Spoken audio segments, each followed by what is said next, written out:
Hey guys, this is Vincent, and today I want to talk to you about why I make the case for the Electoral College to remain in effect. In 1787, we created, as a country, an Electoral College system that gave states with more population more power in the presidential election. The way it essentially works is that every state gets a number of congressmen for its population, plus 2 senators. So, for example, the state of Oklahoma gets 5 congressmen because it has enough population to satisfy that many congressmen, plus it gets the 2 senators standard for each state. The state of Ohio has 15 congressmen plus 2 senators, or 15 representatives plus 2 senators, excuse me. And, Wyoming has 1 congressman plus 2 senators, etc. And all states follow that rule. And many people on both the left and the right have claimed that the Electoral College is not fair, and that it does not reflect the will of the people. And I would like to make the case that it in fact does reflect the will of the people, and I would like to make the case for why that is. So, the state of Wyoming is one state that is often looked at as a point of contention in this scenario, because the citizen in Wyoming, the average citizen, since they have 3 electoral votes compared to California's 54, they get much more power. And you might be saying, well, how does that make any sense? 3 to 54 is stupid. But if you take 2 senators away from that, California has 52 votes, Wyoming has 1 vote. And people who support a popular vote system would probably be okay with having states vote based upon their congressional or their House of Representatives. But since they vote based upon the senators, it can offset things. So California gets more voting than Wyoming does, or Wyoming gets more power than California does on average. However, I would like to stress that I think this is actually a good thing, that smaller states get a little bit more influence. Let me give you an example. The state of New Hampshire, which is typically a lean Democratic state, although it has been won by George W. Bush in the 2000 election relatively recently, is something of a swing state and has only 4 electoral votes. However, if the electoral vote system did not exist and it was pure popular vote, there would be literally no reason to ever campaign in the state of New Hampshire, because you do not need New Hampshire to win the presidency. The only states that you need to win the presidency are the 11 largest ones plus 1 extra, which is to say California, Texas, Florida, New York, Pennsylvania, Illinois, Ohio, Michigan, North Carolina, Georgia, plus something else. So you could go for like, I don't know, let's see, you can go, and then New Jersey, and then you need something else. So you could say, for example, that the last state is Washington. That'd be a reasonable bet.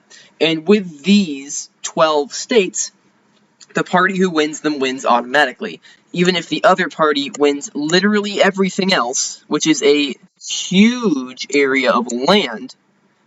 They have not won enough people in order to satisfy the requirements to win the presidency. And I think that there are a lot of people that find this insulting.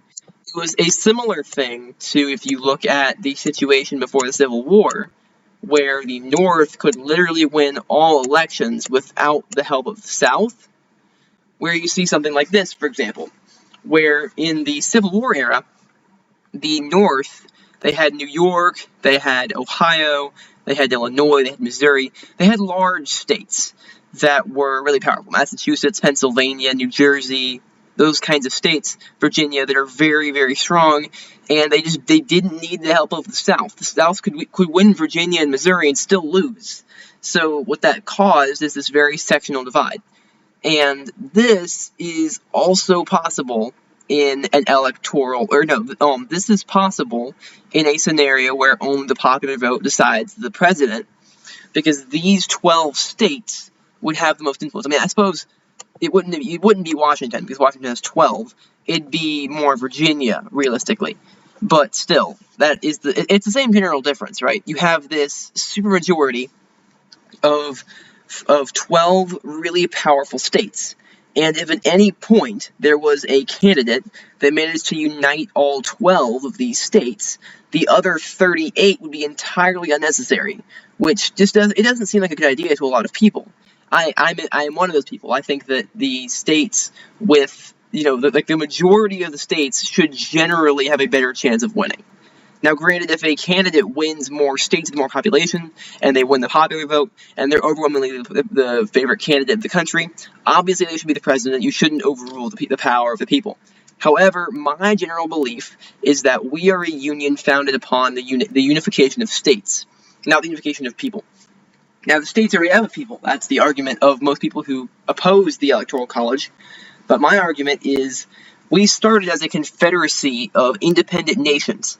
Then we became a united nation made up of states. Those states were initially separate nations. The tiny little section of the Delmarva Peninsula that is Delaware used to be its own country for a little while. Now, it was the first state, need I remind you, but it was still a country for a short period of time during the Confederacy area. Now, during the Confederate era. Now, this is my argument that the Electoral College should stay in effect. That while people will say, oh, well, Wyoming having one vote versus 3 votes isn't important, because it's already a solid Republican state anyway. Well, take a look at New Hampshire. New Hampshire only has 4 votes, where it should have 2 votes. Let me clear this out so you can see what I'm talking about. New Hampshire only has 4 votes. That's not a lot. And yet, if the Democrats or the Republicans can win New Hampshire, that will be important for them, because so many of the other states result in gridlock. What that means is that a candidate will campaign in a state that would otherwise have no reason to. In a popular vote system, campaigning in New Hampshire would be absolutely foolish. It would be stupid. You have no reason to campaign in a state with that little population, in a scenario where you only need population to win. But if you need state votes to win, very swingy areas like Nevada or New Hampshire, places like that have very few votes. Or in the past, you had other places, like, for example, Oregon used to be a swing state, or New Mexico used to be a swing state, or even Alaska is trending towards becoming a swing state. Like, there's lots of places that look at Iowa. Iowa was a highly contested swing state for a very long time, until Trump in 2016 won it by a large margin, and began to shift it to the right, along with Ohio, Texas, and Florida. But what I'm getting at with this is that these states that either are currently swing states or used to be swing states would not even be important at all. They wouldn't have any bearing on politics whatsoever if they weren't so swingy. For example, if Iowa did not use an electoral vote system, the only thing in Iowa that would matter would be the city of Des Moines, because that would be where all the population would come from. The actual state of Des Moines would have the actual state of Iowa would have literally no impact on presidential elections at all. It would ruin their chances of being a useful, productive state as a member of the Union. The point of a union of states, as opposed to a confederacy of nations, was to take what the Confederacy gave us, which was a lack of central government but a sovereignty of states, and mold it. So the states were still sovereign, but they produced a central government. And that's why it's important to maintain the Electoral College. Because without that idea that the states are sovereign individual places that, while they cannot go and rebel and start a new country like South Carolina did, they still very much have the right to aid in choosing the country's executive. California, Texas, New York, and Florida should not be the only states that have control over that. Arkansas, Wyoming, West Virginia, Delaware should have control as well. Not equal control, because there's not equal people, but they should have a say-so, and this allows them to. Nobody would care about Nevada if the country's executive was chosen by popular vote. But because Nevada is a swing state, with the city of Las Vegas down here in a whole vast area of red land, Because it has that, Democrats and Republicans focus on the state. Trump won the state by 3 in this election, after Democrats had won the state for, I want to say, 20 years prior. It hadn't been since like 2004 that a Republican had won Nevada. And that's why it's so evident that it's a swing state, because it keeps swinging around in different ways. It goes from party to party. That's what a swing state is.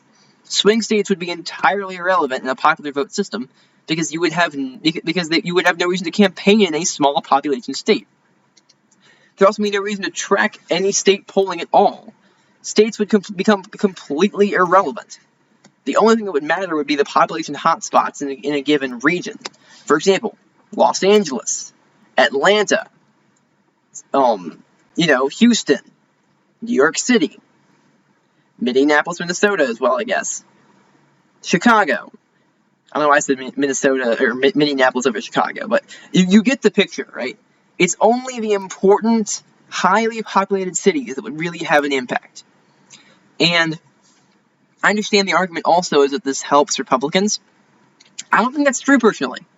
Because if you look at the Electoral College, 80 years ago, back when California was a red state, not a blue state, then you can clearly see, like Republicans have been winning California like 40 years ago.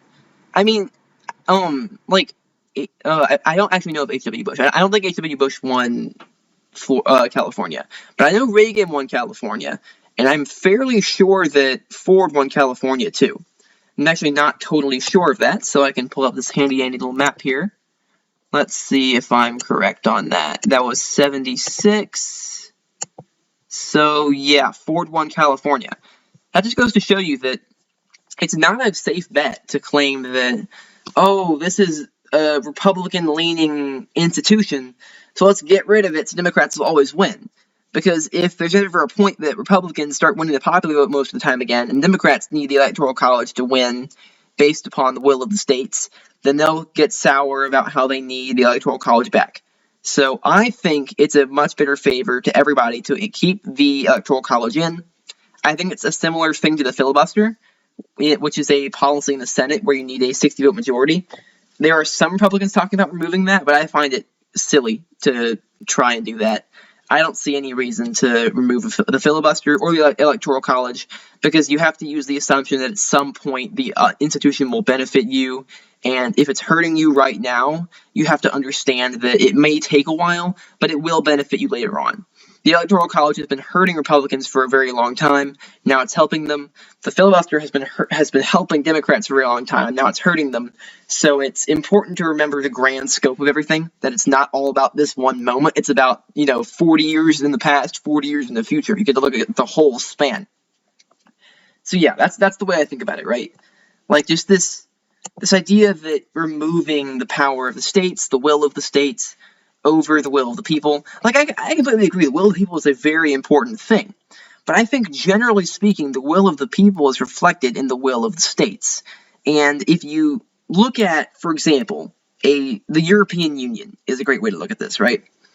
The European Union, though they do very little because it's a bunch of independent countries with their own political systems, as opposed to the United States, which have relatively similar political systems, they do create their own policies that sort of function like a single government. And because they do that, they function with their individual members as though those members were states. And those members have to cooperate, but they also have to allow the bigger ones to get more power. So, for example, Germany and the UK get more power, or not the UK, because of Brexit. Germany and France get more power than Luxembourg, because Luxembourg is not a very powerful country. And in the same way, California and New York get more power than Delaware. That is not to say that Delaware and Luxembourg should have literally no power. Those small areas should have power slightly above proportion to their normal abilities, so that they maintain sovereignty and dignity as a separate people. And that's the way I think about the Electoral College. So yeah, guys, this is my opinions on it. I know it's a relatively unpopular opinion at this point, but, if you guys disagree, I'd be happy to have a discussion with you in the comments. I really enjoy doing this sort of thing. Oh, by the way, I'm thinking about doing a series where I rank the presidents, and I'm honestly not super knowledgeable about presidents between like the 1860s and like the early 1900s. So I'm researching that a little more. And if you guys would like to see a series of like how I rate the presidents on their accomplishments, and I would do it in order of worst to best, obviously. So yeah, if you guys would like to see that, I'd love to hear your thoughts on whether or not I should do that. And yeah, if you enjoyed the video, please consider subscribing. Hitting the like button is also great, and just say whatever you feel like in the comments. Just like try to make it substantive so that I can have a real discussion with you, as opposed to just an outburst. But I mean, like, I do enjoy hearing what you guys have to say about my videos. It's really nice. And anyway, thank you all so much for watching, and goodbye.